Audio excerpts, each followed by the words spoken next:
April 27, 2011. There's a tornado right there. God, everybody go. The wind started howling and you could hear the roar coming. The Tennessee Valley. The atmosphere that morning was loaded with the kind of energy meteorologists describe the way engineers describe a failing structure. Not if, but when. Tornado emergency. Large and extremely dangerous tornado moving northeast at 45 miles per hour through Tuscaloosa County. This is a life-threatening situation. Move to an interior room on the lowest floor immediately. The phrase tornado emergency is not routine. Holy, get it done. Oh my God. This is an emergency. You go to a safe place right now. It was added to the National Weather Service lexicon after the 1999 Moore, Oklahoma outbreak. The funnel at ground level is now growing. It looks like it's a little bit wider than it was a while ago. Oh, this is one beautiful tornado. Because standard warnings had stopped communicating the scale of what was happening.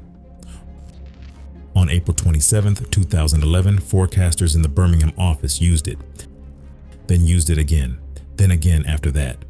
In the 24 hours that followed, 362 tornadoes touched the ground across 6 states. 11 were rated EF4 or EF5. 4 reached EF5. Winds at or above 200 miles per hour.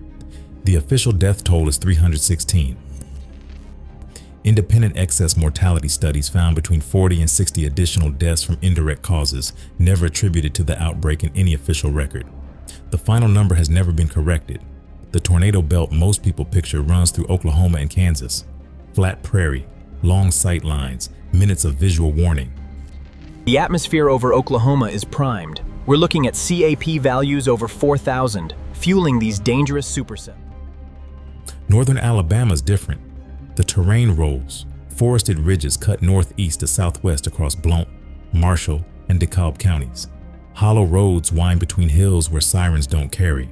When a tornado comes wrapped in rain, it can be directly overhead before radar confirms it. Alabama runs roughly 330 miles from its Tennessee border to the Gulf Coast. Tuscaloosa lies 60 miles southwest of Birmingham in the Black Warrior River Basin. The power infrastructure between those two cities was built in the 1950s and 1960s.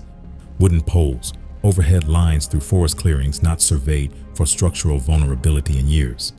A 2009 internal review by Alabama Power flagged aging transmission in northern Alabama as a long-term reliability risk. The recommended inspections were not conducted. When the lines fell on April 27th, they fell in ways that had already been predicted and not prevented. A powerful upper-level trough was digging southeast from the Rockies beginning April 24th, dragging low pressure and wind shear into the southern plains. Ahead of it, a Gulf moisture plume surged northward through Louisiana and Mississippi into Alabama. Dew points were near 68 degrees Fahrenheit across central Alabama, numbers that belong in July. The collision produced CAPE values exceeding 4,000 joules per kilogram from Tuscaloosa northeast through Gadsden into DeKalb County. A violent supercell typically needs 1,500.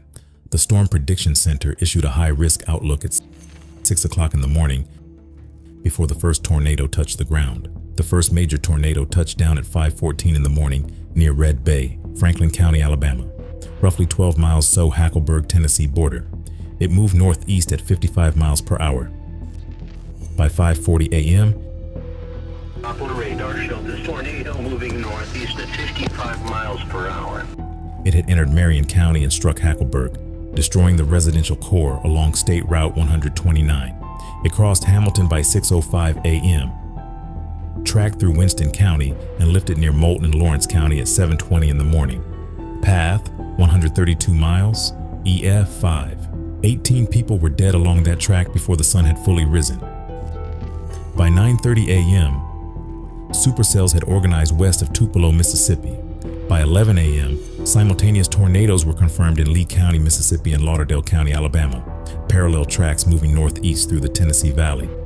At 3:42 in the afternoon, an EF5 touched down southwest of Smithville.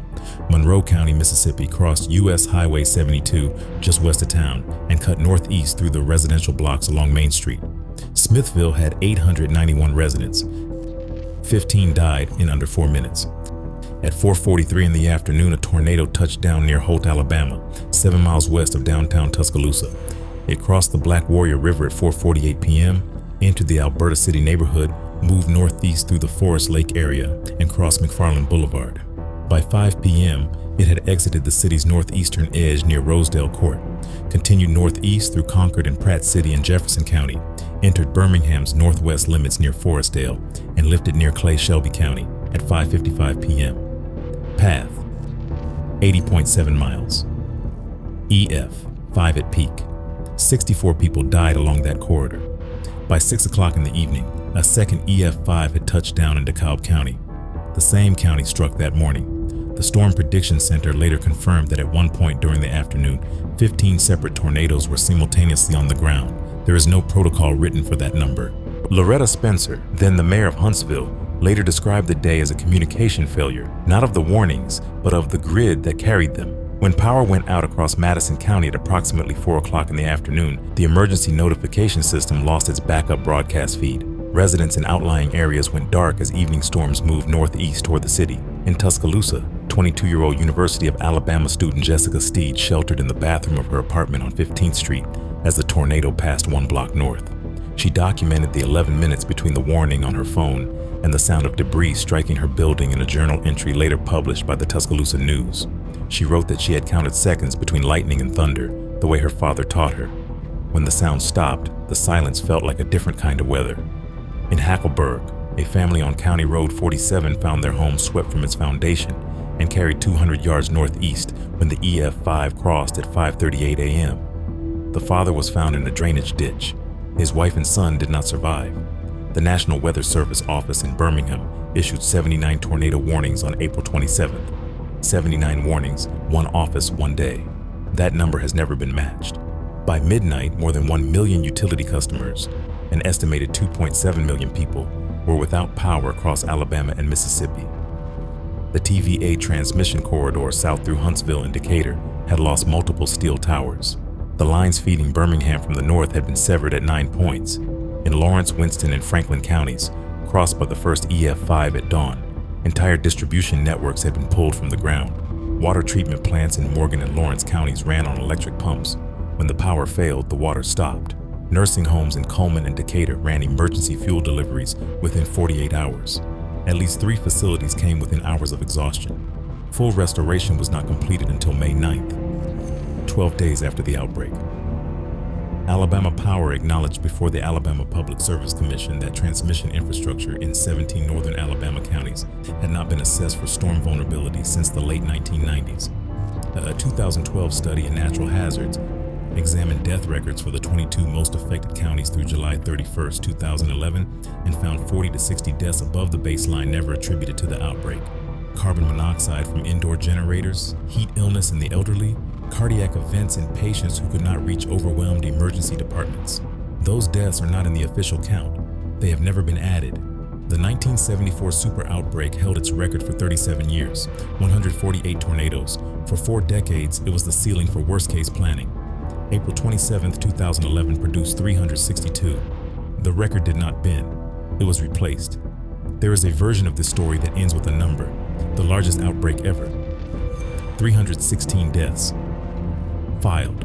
Then there is the version that stays in the land. 18 people dead in Hackleburg before the sun rose. 79 warnings from one office, while 15 tornadoes were simultaneously on the ground. 1 million people without power for 12 days because the poles were never replaced. 40 to 60 people whose deaths were never officially counted because there was no category for dying of the things the storm set in motion. Climate scientists have noted that the moisture plumes and instability profiles that drove April 27th are becoming more frequent as Gulf surface temperatures rise. The atmosphere that day was not random. It was conditions recorded more often, not less. 362 tornadoes in 24 hours. The record stands. The wooden poles were largely replaced with wooden poles. And in the spring, when the Gulf warms and the jet stream dips south and the dew points start climbing in March instead of May, the Tennessee Valley watches the sky and waits. I make these videos to tell stories that matter. Stories like this don't really end when the last tornado lifts. They stay in the towns that rebuilt and the ones that didn't, in the families who are still one person short at every table, and sometimes they slowly fade everywhere else. So if this story meant something to you even for a moment, help it reach someone else.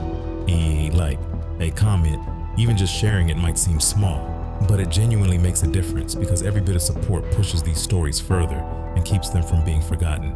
Stay safe. I'll see you in the next one.